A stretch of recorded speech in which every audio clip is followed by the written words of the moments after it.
E aí, seguidores, tudo bem com vocês? Bom, você sabia que você consegue fazer a Bíblia falar qualquer coisa que você quiser? Você só precisa tirar suas palavras de contexto. O quê? Não acredito. Tá duvidando?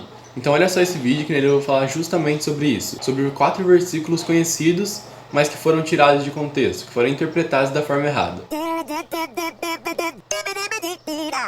E antes de começar a mostrar os versículos, eu só queria lembrar vocês de que é importante sempre ler o contexto inteiro do versículo antes de tomar uma conclusão, para não acontecer coisas como essa. Está em Provérbios, no capítulo 9, no versículo 17.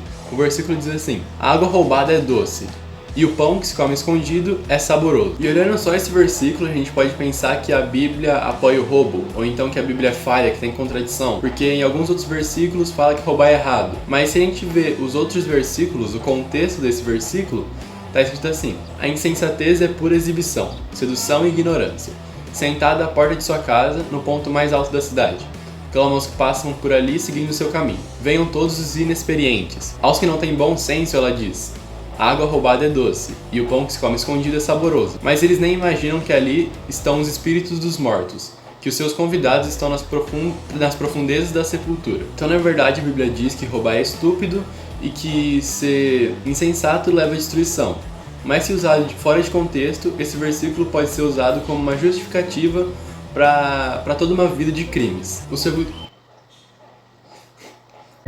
segundo versículo está em Mateus capítulo 7, no versículo 1, que é famoso também. Não julgueis para que não sejais julgados. E fora de contexto, esse versículo parece muito com Jesus nos dizendo para não criticar ou encontrar falhas de acordo com o estilo de vida de cada pessoa. Mas esse versículo é interpretado muito pelas pessoas como uma desculpa, porque elas não aceitam ser corrigidas pela palavra e elas dizem por aí que tudo é julgamento. Mas novamente, se nós olharmos o contexto, nós vemos nos versículos que vão do 3 ao 5, Jesus nos diz primeiro para abordar as questões da nossa própria vida, ou como está escrito na Bíblia, darmos conta da viga que está em nosso próprio olho, antes de virar nossas atenções para os problemas dos outros. E no versículo 5, ele também indica que, uma vez que a gente colocou nossa casa em ordem, a gente está habilitado para ajudar as outras pessoas com seus problemas. O terceiro versículo usado fora de contexto é Jeremias, no capítulo 29, no versículo 11. Pois eu bem sei os planos que tenho para vocês.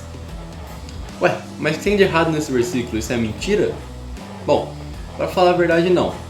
Mas fora de contexto, esse versículo é usado mais de forma pessoal. Ele parece oferecer uma garantia que no final vai tudo dar certo, vai ficar tudo bem. O problema aí é que quando nossa fé é baseada nessa ideia e alguma coisa dá errado, surge uma dúvida na nossa cabeça, tipo, como que Deus poderia fazer alguma coisa assim? Como que ele poderia quebrar uma promessa como essa? E essa palavra não é dada a um indivíduo, mas sim a um povo, os exilados na Babilônia.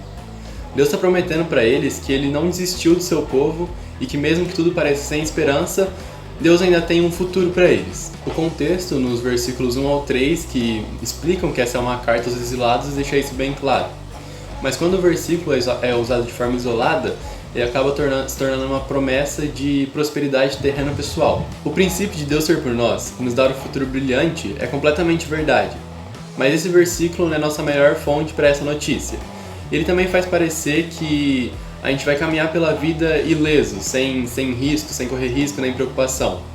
E quando acaba acontecendo alguma coisa de errado, a gente acaba surgindo aquelas dúvidas que eu disse antes, tipo, então esse é os planos que o Senhor reservou para mim? Agora o quarto e último versículo, e também acho que o mais conhecido dessa lista, está em Filipenses, no capítulo 4, no versículo 13. Tudo posso naquele que me fortalece. E esse versículo é alvo de muitas interpretações erradas.